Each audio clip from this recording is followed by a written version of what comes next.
E você vem de família coreana, né? Sim. E você disse para mim até agora no almoço, você nasceu no Brasil, mas a sua família nasceu... A minha mãe, ela é uma refugiada da Coreia do Norte. Ela, inclusive, não foi todo mundo que conseguiu fugir. É mesmo? Eu tenho parentes lá, tenho tios que eu não sei se estão vivos. Estão vivos ou não. Não há como contato nenhum. Não há contato. Ela fugiu. Assim, é um filme. Ela me conta que ela estava com a avó, né? A minha mãe. Aliás, a minha mãe estava no colo da minha avó. Ah, então ela era criança. Ela era criança com o meu outro tio em cima de um trem e embaixo tinha soldados norte-coreanos e consegue passar por um túnel. Então que eles foi não cavado. sabiam, ela estava em cima. Tinha um grupo, né? E eles conseguem fugir então para o sul e depois de um tempo eles vêm para o Brasil. Né? Eles vão para a Coreia do Sul. E da Coreia do Sul vem para o Brasil. Como refugiados. E aí meu pai e minha mãe se conhecem no Brasil.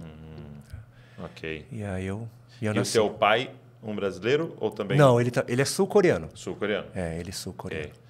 E olha só, um filme. Pois é. Mas a sua mãe tem lembranças da Coreia do Norte? Não. Tem algumas. Ela tinha quantos anos? Ela tinha por volta de 5, 6 anos. Então, tinha né? um pouco de lembrança. Tinha algumas lembranças, sim. Do frio, das dificuldades. Até mesmo quando ela foi para o sul. Sim. Ela conta... Porque pouca gente sabe, na verdade, que na metade do século passado, a ONU considerava as Coreias, né? A Coreia como o país mais pobre do mundo. Inclusive, tem organizações que hoje são muito famosas, por exemplo, como a Compassion. Ela nasceu na Coreia, nasceu por conta da pobreza, das demandas sociais naquela época. Meu Deus. Aí a minha mãe conta algumas coisas que ela viveu, das necessidades. E ela foge da Coreia do Norte por causa realmente desse governo... do regime, sim. Ditador e tal. Isso.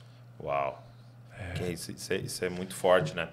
O meu pai esteve lá na Coreia do Sul e o Tiago, que é presbítero comigo, que também foi para a Coreia do Sul, e ele conta desse sentimento da igreja, né, sul-coreana de interceder pela Coreia do Norte, de interceder para que caia, porque muita gente vê eles em guerra ou como se fossem inimigos, mas é como você disse, são parentes. Eu morei um tempo na Coreia, né, de 93 a 98. Você tinha quantos anos? Em 93 eu tinha 19. Tá. Né? E aí eu me lembro que tinha um programa muito famoso que registrava o momento do encontro, porque às vezes uma família conseguia fugir pela China e depois na Coreia do Sul recebia e registrava-se então o momento do encontro das famílias. O drama hoje, o dorama, né, tá muito em alta, né? A novela coreana. A novela coreana. E uma característica... E eu aprendi a assistir, na verdade, o primeiro dorama que eu assisti foi na pandemia. É mesmo? Né? E a gente acaba de chorar, né? Sabem fazer. Sabe fazer a gente chorar, né? O drama... É que a história, o drama tá no povo, né? Tá no povo, né? Mas era um programa muito assistido. Onde você vê ali irmãos que não se veem há 30, né, 40 anos, ou pais não sabe até... Se está vivo, né? Não sabe se está vivo. Alguns anos atrás, eu lembro que assisti um episódio do MasterChef da Coreia. Né? E ali uma refugiada norte-coreana chegou até as finalistas, né, até os finais. E, num determinado momento, ela apresenta um prato e a pessoa pergunta, né? O jurado pergunta, por que esse prato? Aí ela conta, né, que era um prato que o pai dela mais gostava. Né? E ela conta que no dia que eles iam fugir, ou, na verdade, no dia anterior, né, era a celebração do Ano Novo, né, lá da Coreia. E ela comeu muito, fazia 10 dias que ela não comia. Né, passando fome. Então ela comeu, né, e ficou muito cheia. E eles iam fugir no dia seguinte. Aí no dia seguinte, na hora da corrida, porque ela estava muito cheia, ela não conseguiu correr. E aí a polícia estava chegando. E o pai, para que ela não fosse pega, ele se entrega. Cria ali uma distração e ela consegue fugir, e ela conta que fazia 16 anos que ela não via o pai, né? E aquele prato era um prato que o pai gostava, imagina. Eu entendi. Entendeu? Então, o drama, né? Você falou, é uma realidade. O sofrimento, sim, né? Sim. Muito presente, né? É. E é lindo porque hoje, assim, a Coreia tem sido uma exportadora de influência, de entretenimento, né? De música. Pois é, quem diria que... Quem diria, né?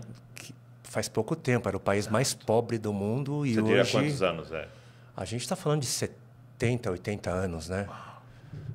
Então é uma geração... E um país que viveu alguns avivamentos, né? Sim. Faz pouco tempo celebrou-se os 100 anos da presença do Evangelho na nação. Primeiro, o Evangelho entrou pela Coreia do Norte. Né? Sério? Primeiro, os pastores missionários presbiterianos foram os primeiros que chegaram na região norte. E o regime empurra para fora e acaba passando, então, para o sul. E o sul abraça, assim, de tal forma, a gente sabe, né? As maiores igrejas, os maiores seminários, enfim. Eu me lembro que naqueles 5 anos que eu morei lá, eu ainda não conhecia o Senhor. E eu pegava um táxi, o taxista... Quando você ficou lá, você não... Não, eu não conhecia. Okay. Eu conheci o Senhor na volta.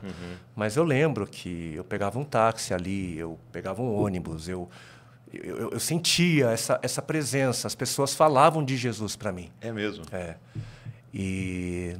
Mas foi só quando eu voltei para o Brasil, então, que... Eu quero saber da sua conversão. Tá. Mas uma dúvida. Fala-se exatamente a mesma língua e realmente só vai perceber através de um sotaque como alguém do Brasil do Norte. Isso, exatamente. A mesma coisa. Okay. O nosso sotaque paulista, do Rio Grande, do Nordeste, mas é o mesmo coreano. Entendi. Muito interessante. E há uma grande intercessão. Até me falaram de até muitos se organizando financeiramente, crendo no dia em que vai cair esse muro, né, de separação. Há um clamor. Para que possa até já atender a demanda que vai ter lá dentro. Sim. Né? A gente, quando o muro cair, a gente está na expectativa de encontrar ali uma igreja Amém. Muito presente e muito avivada. Amém. Porque a gente sabe que o Evangelho está presente. Né?